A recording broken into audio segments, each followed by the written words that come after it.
Seguimos en vivo y en directo, como les había hecho una pausa corta, estas pausas cortas las vamos a tener que cambiar el año que viene. Estamos esperando a Jean-Pierre Benamy, que trabaja para el grupo 5G PPP, que es un grupo europeo que está trabajando en el desarrollo de la tecnología 5G o del ecosistema 5G. Y está como asesorando un poco a todo el mercado a cómo entrar en este mercado o en este mundo de la 5G. Le vamos a dar la bienvenida a ver si entra. Jean-Pierre, come in. Welcome to Telesemana. There is 2 marks here, so exactly, perfect. Thank you so much. So we speak in English? In English. Or do you want to do it in Spanish? No, in English. Let me just address the audience. They already know we are going to be speaking in English, but I didn't tell them. Con Jean-Pierre vamos a estar hablando en inglés. Él es de Francia. You're from France, right? Yes. Okay. Él es de Francia, pero el idioma que vamos a utilizar en común es el inglés, porque no hablo francés, él no habla español y ustedes me imagino que tampoco hablan francés. Jean-Pierre, welcome to Telesemana.com. Thank you for being with us. I know you had a very busy schedule here. No, but it's now it's more comfortable because the 2 busy days are nearly finished. Okay, so tell me why 5G PPP is in Brazil. I mean, why a European organization that is promoting 5G in Europe is actually traveling to Brazil? What are you trying to do here in Brazil, or what is your role in a Brazilian event? I think there are 2 reasons. First reason is in terms of promoting what we are doing in Europe as a new 5G ecosystem. And also, second reason, because we have recently signed a memorandum of understanding, a cooperation agreement with Telebrasil, Projeto 5G of Brazil, in order to cooperate more closely, because and as we have already done with other regions of the world, because this 5G global development has to be global and not only a regional one. Okay. When you mentioned that you signed a memorandum of understanding with an organization in Brazil, what is the scope? What is the work that you're going to be doing with this organization? I think the scope is mainly to exchange experiences, information, and potentially to develop some joint demos, trials in the 3 coming years. So it's the aim. We have also a multilateral MOU with all those organizations, Brazil, but also Japan, South Korea, North America, and China.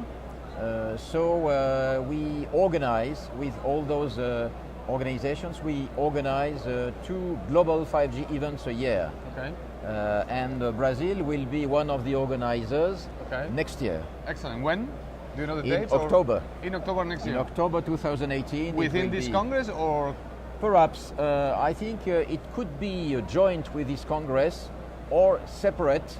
It has to be decided by Telebrasil. Okay. So when you say you're going to be doing demos and you're going to be exchanging information with Brazil, you're mainly talking about technology, or you're also talking regulation and other aspects that surround the 5G ecosystem? I think 5G Infrastructure Association, we represent the industry, European industry, in the public-private partnership 5G PPP with the European Commission. Our 5G PPP is mainly targeted on research and development. Nevertheless, we have not to be absent from marketing purposes on a wide scale, scopes such as spectrum regulation, also market demands.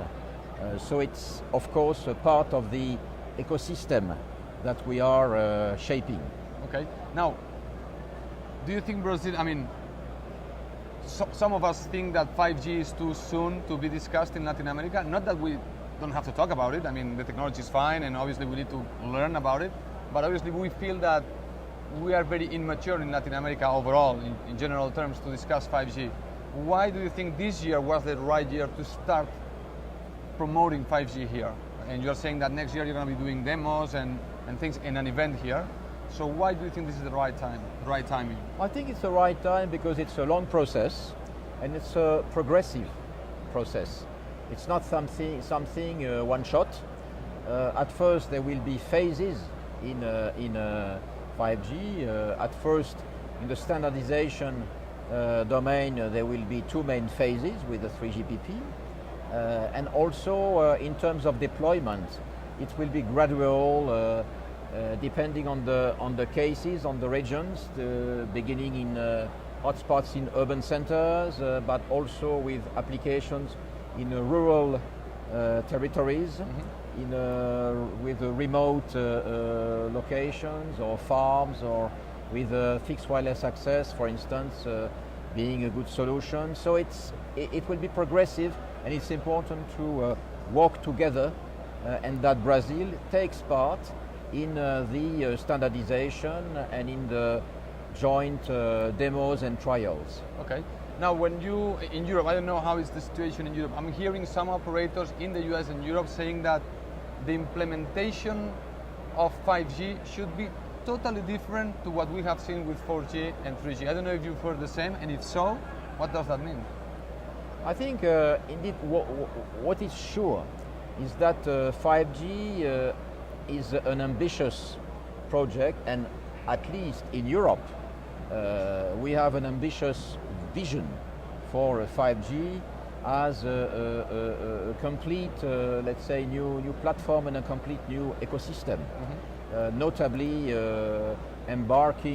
committing, engaging the vertical industries that will have to build with us new use cases, for instance, in the automotive, in the energy, in the health sector, media and entertainment, industry of the future, industry 4.0, automation. So it's not only an affair of telcos, it's something much wider, an ecosystem with new actors. So one of the things that also is being said is that the verticals are going to be the main clients of the operators when it comes to 5G. So 5G is going to be sustained by the verticals mostly. I don't know if you agree with that, but if so, are you trying to glue operators with the verticals so they actually start, like we're seeing here some verticals participating at the event, which I think is a good thing.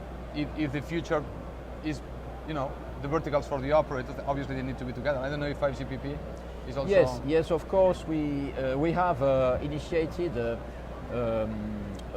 pan-European trials roadmap strategy, embarking notably the verticals to develop with them joint trials and joint use cases.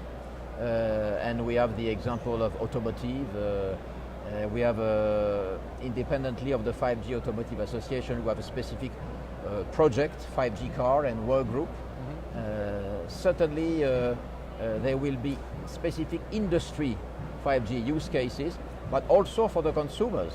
Okay. The consumers, they will have also much more comfort of use in their mobile broadband usage for entertainment, for video, for communications. There will be also new applications in terms of security, public safety. So definitely we are ambitious, and we don't want to stop at an earlier phase that could make believe that 5G would be only an enhanced 4G, but much more than that. We see here the IoT applications booth. Definitely this is an example of what, with the massive IoT applications, of what 5G could do.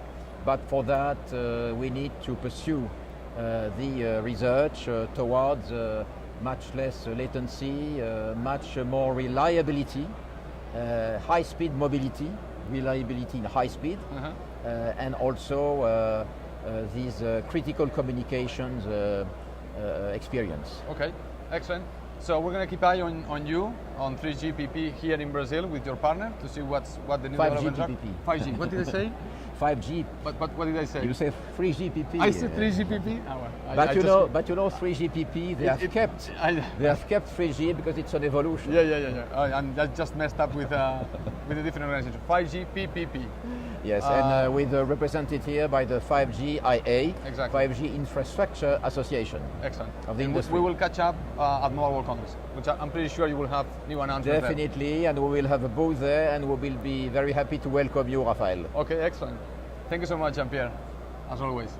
Nos vamos a ir a una pausa larga, esta vez un poquito más larga, y regresamos con más entrevistas. Ya nos queda poquito porque nos quedan unos 15-20 minutos de retransmisión en vivo, así que nos vamos y regresamos enseguida. No se vayan.